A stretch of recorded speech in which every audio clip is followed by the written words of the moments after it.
Hi everyone. What we're going to do today is basically a recording of the Lifting and Laughing in 2018 Nutrition and Health Talk I did in Blarney about a week and a half ago now. So for anyone that missed it, I'll do my best to recreate all the good information and the ideas we got across to help you get fitter, faster, stronger, get a good handle on your nutrition and subsequent health from implementing some of these ideas. So I'll try and do this as quickly as I can, and I might even do it in two parts, so to break it up, so you can watch part one and then part two.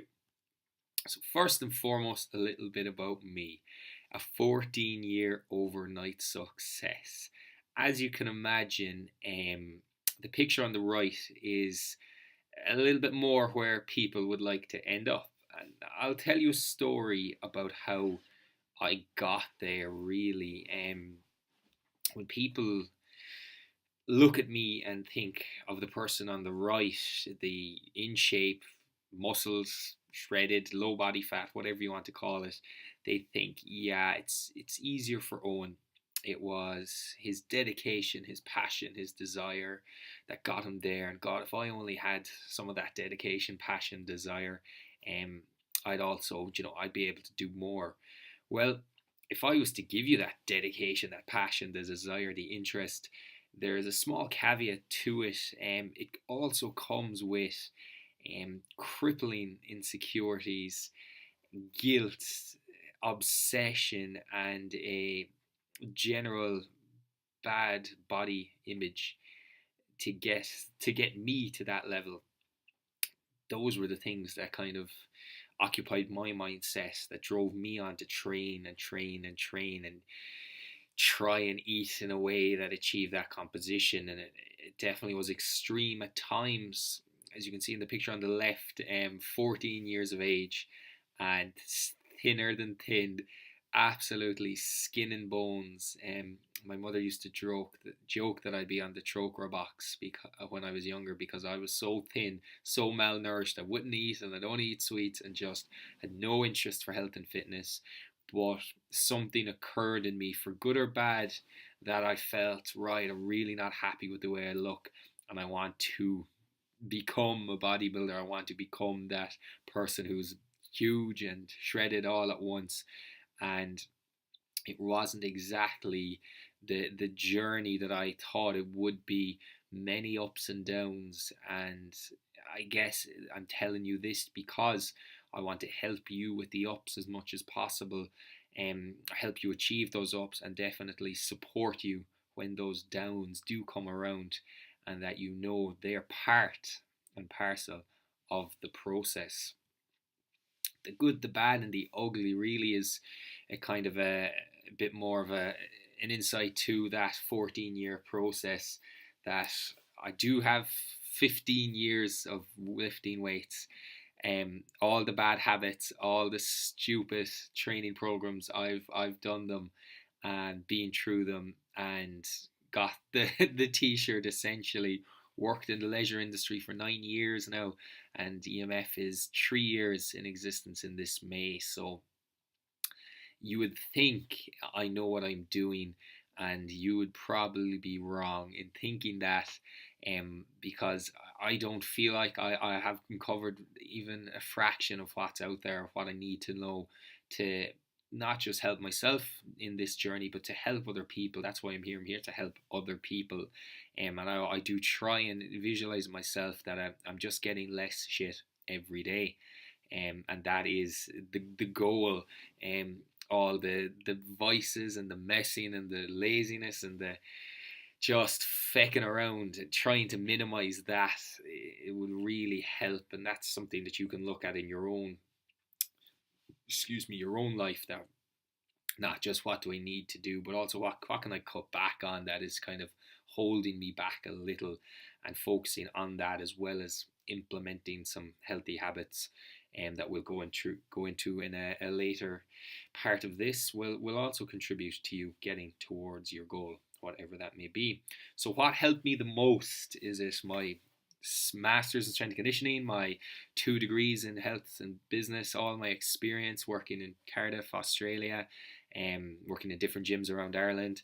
No, it was this, hitting rock bottom, getting full surgical shoulder reconstruction in the sports surgery clinic in Santry about 3 years ago, maybe 3.5 now.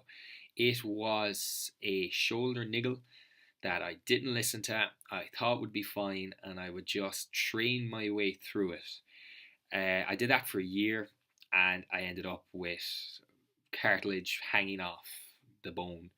The shock absorber was no longer there, and the bone of the arm was rubbing off the bone of the shoulder joint, and that was really sore. And I needed surgery to do that. So that surgery was quite expensive, kept me out of training for a year, and more than anything, it was one hell of a wake up call, because I thought, or I finally realized, okay, maybe there's more to this than just the bodybuilding magazines or the protein shakes and the just going down the gym and doing whatever and smashing your head off the wall and hoping for the best. And if you do that often enough, it's that analogy of throwing enough shit against the wall and some will stick. You bet it will stick, but you don't know which some, and you don't know which fished of it worked, and when it stops working, when it does, you haven't really a clue what's going on, so you just keep throwing shit against the wall, and eventually less and less and less sticks. So that led me to Cardiff. I was going to Cardiff anyway to try and get a master's in strength and conditioning, to figure out the science, or just the how to look at evidence, and the sources were bombarded with information all the time on how to train, how to eat, and I just couldn't understand what it was all about. So back to college, basically taken away from training, taken a step outside of training, and was able to look in and really figure out how much I didn't know. And that was a lot. So this helps me how. Well, I don't care about all this really. All it is trying to demonstrate to you that shit happens, that isn't in our control, but we can definitely learn from it. And the science of exercise, of nutrition, of training, of behavior, of habit formation is the way forward. It really will take longer than you think, and it'll be harder than you think. Unfortunately, in the immediacy of starting anything, that's not what you want to hear, but it really bodes well for the long-term success of your plan if you give it more time, and you kind of allocate more resources in terms of your own energy and your own mental capacity for whatever goal you want to achieve. The more you can give it, the longer you let it take, the better the chance it will be a goal you keep. If it's to lose 5 kilos, that if you lose it in 10 weeks, that you've lost forever. It's not a case of losing in 10 weeks, gain it in another 10 weeks, and in 20 weeks you're not just even, you're more annoyed, you're out of pocket, and possibly disillusioned with the whole process. If we can lose 5 kilos in 10 weeks, maintain it for 10 weeks, lose another 5 in 10 weeks, maintain it for 10 weeks, well then in 40 odd weeks we have lost 10 kilos, and we've also practiced that new weight. We've ingrained those habits, those behaviors that helped us get to the new weight, and the chances are, if you've done it for in almost a year, that 10 kilos is not just, you didn't having lost. Losing the weight is one thing, but keeping that weight lost is huge. But thankfully, we've had some fantastic success down EMF way in these last 2.5, 3 years. People changing their body, people lifting weights, getting stronger, becoming gym type, exercise type people. And that's huge. The mental transformations don't really come across on visuals like these, that these people have now achieved so many things in terms of their health and fitness, that part of their life. And it's only one part of your life, but health is a kind of an all-encompassing part. It'll take from everywhere if you're not careful with it, physical and mental health. And the difference when you realize, I am in control of my health and fitness, I can apply these training sessions to my life and I become happier, fitter, stronger. I can apply these ways of eating to my diet, my methods of dealing with nutrition, and I feel fitter, I feel stronger, I feel happier. And it's really important to have that control, that if you ever get in a bad place with your health and fitness, you're like, yeah, I know what to do, and then I can just go do it, or I have somewhere to go where I can get help with it. So even more, we bring in a lot of the social aspect. If you can see people together, training, doing activities, defying odds, and achieving fantastic goals in the process, and enjoying it. It's really, really important to have that social fun aspect, and we'll delve into that a bit later on in the presentation. So brilliant, Owen. That sounds fantastic. But how do I do any of this? Where do I even start? So if I've already started, where should I go now? Well, the State of the Nation report is something I always try and get people to do, or I try and do it for them in a consultation or a first session. If you have a health and fitness goal, what is it? Is it to get fitter? Fitter at what? Is it to get stronger? Any particular exercises? Any particular movements? I want to lose weight. How much weight do you mean? You want to lose fat? And how much fat? Have you lost fat before? Sorry, that's the previous experience one. We have a timeline. This is something that always comes up. I have a holiday. I have a wedding. I have a reunion, a photo shoot, a half marathon, and motivation. How much do I want this? And we'll talk about that one in particular soon enough. The previous experience, have I done it before? What's worked? What hasn't worked? To really write down something about these on a piece of paper. We hear it from all business coaches and life coaches and all this, but writing down some goals, and if they're SMART goals, the specific, measurable, actionable, realistic, and time specific. I think that's what it is pretty powerful. Because otherwise we're kind of dreaming and hoping. It's I want to lose weight someday, or I want to lose 5 kilos in 10 weeks. So that means I need to lose the bones of a pound a week. So if I have a calorie deficit of about 500 calories every day for those 10 weeks, that should elicit in the ballpark of 4 to 6 kilos. And I either achieve it or I learn a lot along the way. And the support, that's all those things I just said about calorie deficits. And if you don't know what that means, then you outsource, a question. You outsource some of these questions you have to health professionals, trainers, coaches, nutritionists, dietitians, whoever you feel knows their stuff. It's the same with anything. If I have a problem with my car, I go to a mechanic. Problem with my computer, I go to the computer guy, whoever that is. And anything with your health, you go to the doctor. You have a back pain, you go to the physio. So this is if you've a problem with your intake of nutrition, doing something about it proactively is pretty good, rather than just hoping maybe I'll just stumble upon the right thing down the line. So a goal, and this is Georgina, who lost an incredible amount of weight, 23 kilos in about 5 months. Just her kind of key ingredient, let's say, in that journey was her motivation was off the charts. She wanted to lose weight and she wanted it lost yesterday. Had dieted before and had done a bit of training, and the support, I just put that in as had some friendly support. And a new top is always something, a nice visual to have looking at you in your room, where you can check on it every day, and it helps you visualize the body that you are hopefully going to achieve. And from that, then it happens. So moving on from that, the most important aspect of the 5 there really is the motivation. And this slide is so important. It guides a lot of what I try and do with my coaching with clients, that where are they on this spectrum, and how do I get them further to the right where they want to be.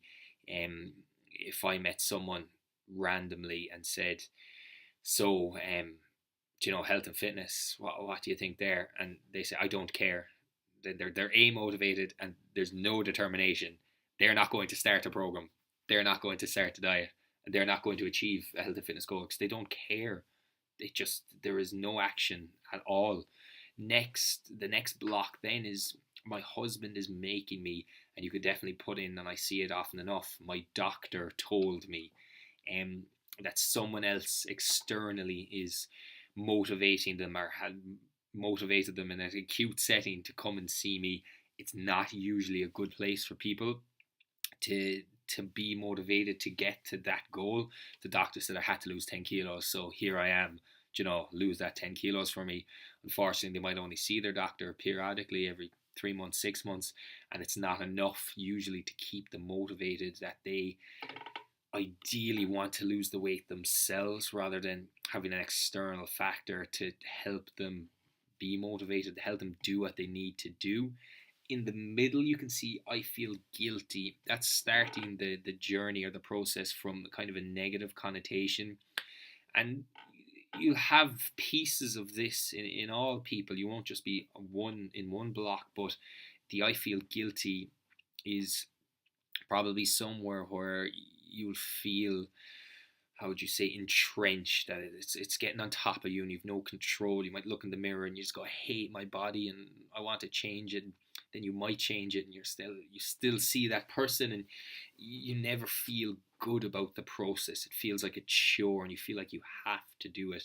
And let's say those are the costs. So when you're interjected, you'll be like, oh, training, it's time consuming, it's sore, it's expensive, and dieting is antisocial and restrictive.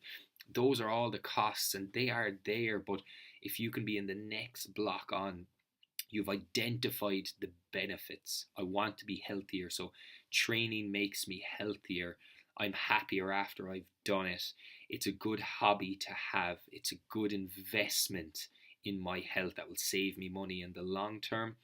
And it's become part of my identity too. Sorry, that's the next one. It's become part of my day because it helps me stay productive throughout the day. Those are identifying the benefits of health, of being healthier and training and eating well, and they're a great, let's say, carrot to have in front of you to help keep you going.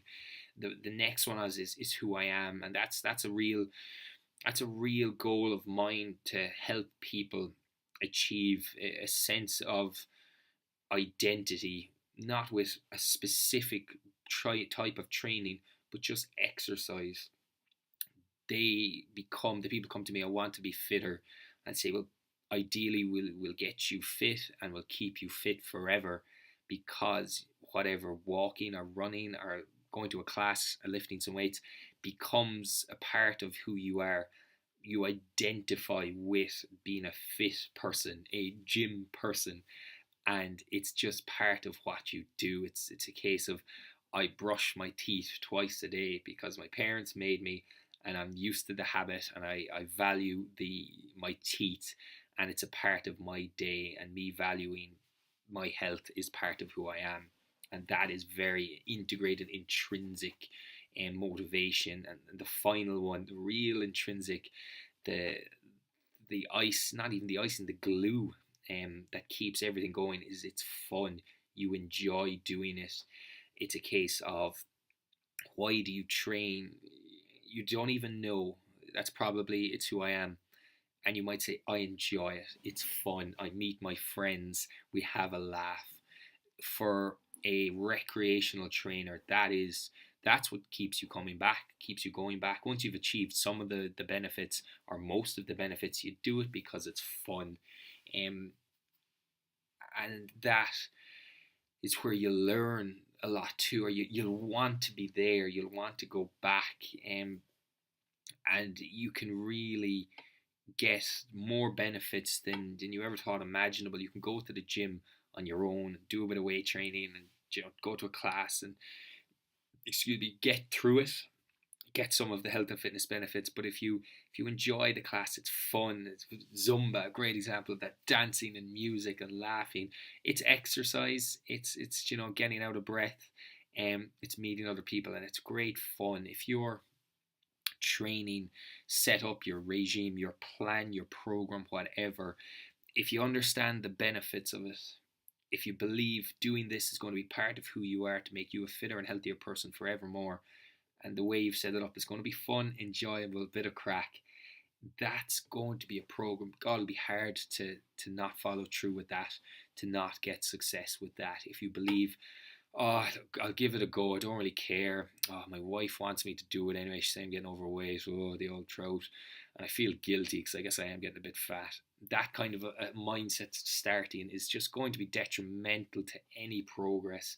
So we really want to be at the I want to be healthier. It's who I am and it's who I find more self-determined end of the spectrum. Okay, so that slide is very, very important. And I think what I can do is leave it there before we move on to the next slide, which is addressing some of the other aspects that will be involved in the weight, and we'll have that for part 2 coming up really soon. Oops.